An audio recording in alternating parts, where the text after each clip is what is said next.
Nous sommes avec Sarah Knafo, qui est la députée européenne Reconquête. Bonjour Madame Knafo. Pas y répondre. Bonjour à tous. Répondre après. Que pensez-vous de ce que fait l'Espagne? Évidemment, beaucoup de mal. 900 000 personnes sur 3 ans, c'est une catastrophe. Et ce n'est pas une catastrophe uniquement pour l'Espagne, mais pour nous. Puisque vous n'êtes pas sans savoir qu'on appartient tous les deux, nos deux pays, à l'espace Schengen. Donc il faut comprendre que quelqu'un qui est régularisé en Espagne aujourd'hui, demain, il peut venir en France, légalement, en toute légalité. Il y a des règles quand même, il y a des règles. Il ne peut pas s'installer en France durablement. Il peut venir en France et après, vous le savez, je vous entendais le dire, donc vous êtes lucide sur la situation. Après, la France ne sait pas les expulser. Donc, il vient s'installer en France parce qu'il peut passer la frontière facilement. Et ensuite, bien malin qui peut dire qu'il y a des règles et qu'elles sont respectées. Tout le monde sait qu'elles ne sont pas respectées. Ensuite, j'aimerais juste corriger une petite fake news que j'ai entendue. J'ai entendu « les migrants ne veulent pas rester en France ». Alors ça, c'est la dernière étape du dénigrement de la France. C'est Jean Marty qui a dit ça. Même les migrants ne veulent pas de nous. Alors c'est une fake news, car on sait, il y a des chiffres, que la France est le premier pays de flux de rebond de toute l'Union européenne. Qu'est-ce que ça signifie? Ça signifie que quand quelqu'un arrive sur le sol de l'espace Schengen, le premier pays dans lequel il veut venir, c'est la France. Pourquoi? Parce que la France est la CAF du monde entier. Voilà, ça c'est la vraie raison. Les migrants sont rationnels. Quand vous savez que la France est à la fois le pays le plus imposé du monde et le pays qui offre le plus d'aide sociale du monde, forcément, si vous êtes un immigré qui veut venir travailler, s'enrichir, vous n'allez pas venir en France. C'est le pays le plus imposé du monde avec les normes les plus strictes du monde. Mais quand vous voulez venir profiter d'un système social, la France c'est l'Eldorado.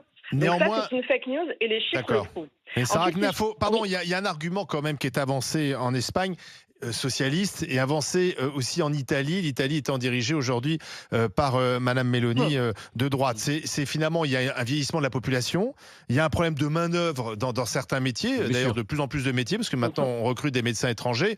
Donc il faut quand même le résoudre, ce problème. Alors, les Français, les Espagnols, les Italiens refont des enfants, mais visiblement, c'est pas le sens en ce moment de l'évolution de la société. Soit il va falloir trouver quand même une main-d'œuvre. Absolument. Donc, première réponse, secret, il faut faire des enfants. Voilà, oui, il faut faire des enfants. Il faut une politique nataliste en France. Ça s'encourage. Sans se décréter, ça s'encourage. Regardez ce que fait Viktor Orban, par exemple. Ça peut s'encourager la natalité. Il y a des familles qui veulent des enfants, mais qui, soit pour des raisons financières, soit pour des raisons d'inquiétude vis-à-vis de l'avenir, n'en font pas. Ça aussi, c'est documenté. Il y a des gens qui veulent des enfants, mais qui n'en font pas à cause de la société dans laquelle ils vivent. Et là, ça se corrige. Donc, deuxième chose, l'immigration pour motif économique. Rationalisons ce débat. Aujourd'hui, en France, on accueille déjà 360 000 étrangers légalement tous les ans. 500 000 si on ajoute les demandeurs d'asile. Sur ces personnes, vous n'avez que 13% qui viennent pour motif économique. Ça veut dire 40 000 personnes. Si on prend ces 40 000 personnes, la moitié, 40% pour être précise, n'ont aucun diplôme, aucune qualification. Et la plupart maîtrisent même très mal le français. À côté de ça, vous savez qu'en France, on a 4 millions de chômeurs, c'est-à-dire 100 fois plus que les gens qu'on accueille, soi-disant parce que notre économie en aurait besoin. Donc, est-ce que vous pensez sérieusement que des personnes moins qualifiées, qui ne parlent pas notre langue, qui n'ont aucun diplôme, qui ne représentent que 1% du nombre de nos chômeurs, vont vraiment venir sauver notre économie? Franchement, ça ne tient pas la route. En tout cas, il y a des professions aujourd'hui, sans étrangers, on serait bien embarrassé. Je vais vous dire que le pire, c'est que sous prétexte de pourvoir ces quelques milliers d'emplois dont vous parlez en disant on serait bien embarrassé, on accepte à côté d'accueillir des centaines de milliers d'étrangers qui ne travaillent pas. Ça, économiquement, c'est absurde. 13% seulement qui viennent pour motif de travail, ça veut dire donc il faut accueillir uniquement ceux qui viennent travailler. Vous supprimez le regroupement familial, on supprime aussi les visas étudiants? Oui, bien sûr. Aujourd'hui, vous savez que les visas étudiants sont devenus aussi une énorme filière d'immigration avec des étudiants qui parfois ne suivent même pas les cours. Ça aussi, ça doit être fait avec discernement. On doit pouvoir accepter des gens qui vont apporter quelque chose à notre pays. Et pour les étudiants, si on souhaite les former, ça doit être une poignée dans quelques secteurs clés où on considère que la France a un intérêt à les accueillir. Mais ça, je pense que c'est du bon sens et qu'autour de votre plateau, tout le monde sera d'accord. Mais le sujet principal, c'est aujourd'hui de comprendre que l'immigration n'est pas une solution pour notre économie, c'est un problème. Ça n'est pas la solution.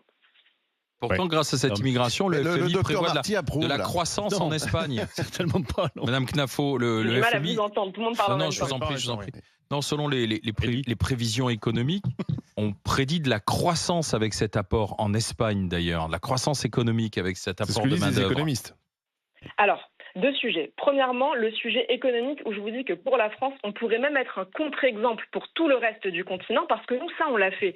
Vous citez l'Espagne comme si c'était quelque chose de tout à fait neuf et que personne ne l'avait jamais fait. On le fait depuis les années 70. Donc on aurait peut-être un retour d'expérience à faire au reste de l'Europe en leur disant à long terme, nous on le sait, ça n'apporte pas, mais ça pose problème économiquement. Maintenant, en dehors du sujet économique, parce qu'il n'y a pas que ça, et tous les gens qui nous écoutent sont au courant qu'il n'y a pas que le sujet économique. Vous l'avez dit tout à l'heure, et j'ai trouvé ça très intelligent, il y a le sujet culturel, effectivement. Nous, vous savez que notre immigration est l'immigration la plus extra-européenne de tout le continent, et l'immigration la plus africaine de tout le continent. C'est-à-dire que, pour le coup, vraiment, culturellement, ça pose des soucis. Tous les professeurs vous le diront, tous les enseignants dans l'université vous le diront également, ça pose des problèmes d'intégration, ne parlons même pas d'assimilation, ça pose des problèmes énormes. En matière de sécurité, maintenant on le sait, c'est tout à fait documenté, on sait qu'il y a évidemment un lien entre l'immigration et l'insécurité. Donc déjà, je vous dis, sur le terrain économique, on a une telle expérience, après des décennies à avoir tenté, qu'on pourrait dire aux Espagnols, ne croyez pas ça. Ne le faites pas, vous verrez dans quelques années. Par ailleurs, pour la France, attends, c'est pas possible. Quand vous régularisez quelqu'un, non, mais, il faut savoir madame, que à un moment, alors, ça va, quoi. Madame, si vous permettez, vous avez beaucoup parlé. Je suis invitée pour ça, vous avez beaucoup parlé. Vous êtes issu d'une formation politique qui représente très peu de monde. Oui, enfin, donc on va vous répondre. On va vous répondre. Mais elle a le droit. Mais on peut aussi lui répondre. Mais on peut aussi lui répondre. Moi, voyez-vous, madame. Tu peux parler sans t'énerver. Non, mais je peux aussi me laisser parler. Oui. Moi, ce qui me gêne, c'est pas la couleur, madame. Moi, ce qui me gêne, c'est pas la provenance du sud ou du nord du sud. Moi, j'y suis issu d'un milieu où, souvent, il y a 80%, 90% de gens qui sont issus des pays du Maghreb, des infirmières, des aides-soignantes, des médecins, des gens qui tous les jours vous soignent. Quand je vais à l'aéroport, je vois les forces de sécurité, ceux qui assurent la sécurité, qui sont tous des gens issus de l'immigration, qui sont tous des gens issus du nord du sud. Et vous nous dites, il n'y a pratiquement que des immigrés dangereux, il y a une violence qui est due à eux, etc., etc. À un moment, ça va. Moi, j'aimerais vous entendre parler un peu des trains qui arrivent à l'heure et qui sont beaucoup plus nombreux que les trains qui n'arrivent pas à l'heure. Allez-y, calmez votre animateur, messieurs. Allez-y, je vous en prie. Non, je ne suis pas du tout à deux doigts de la syncope, madame, mais j'en ai assez qu'on monte les gens les uns contre les autres. J'en ai assez qu'on dise aux Français, votre voisin est dangereux, quoi. Jérôme, docteur Marty, 2 secondes. Allez-y, madame Knafo. Merci beaucoup. Donc, sous prétexte qu'on a quelques immigrés qui sont infirmières et aides-soignentes, on va accueillir toute l'Afrique, si je vous entends. Votre raisonnement, c'est plus non, que madame, vous simplifiez tout. Bien. Madame, vous simplifiez tout. Attends, il faut qu'elle finisse. On est tenu par le temps en plus, Jérôme. Allez-y. Donc, ce raisonnement systématique, on nous le sort depuis les années 1970. Vous dites que je ne représente personne. Regardez toutes les études d'opinion sur l'immigration et dites-moi si vous représentez plus de monde que moi sur ce sujet. Je pense que la réponse coule de source. Madame, il n'est qu'à vous écouter. Est-ce que vous serez au moins d'accord pour nous dire que les ressortissants de l'immigration sont surreprésentés dans les crimes et les délits? Ça ne veut pas dire tous, excusez-moi, j'essaye de parler avec précision. Ça ne veut pas dire tous, mais ça veut dire surreprésentés. Au bout d'un moment, est-ce qu'on peut avoir un raisonnement empirique et se dire que si une nationalité est surreprésentée dans les crimes et les délits, il ne faut plus l'accueillir? C'est un raisonnement basique.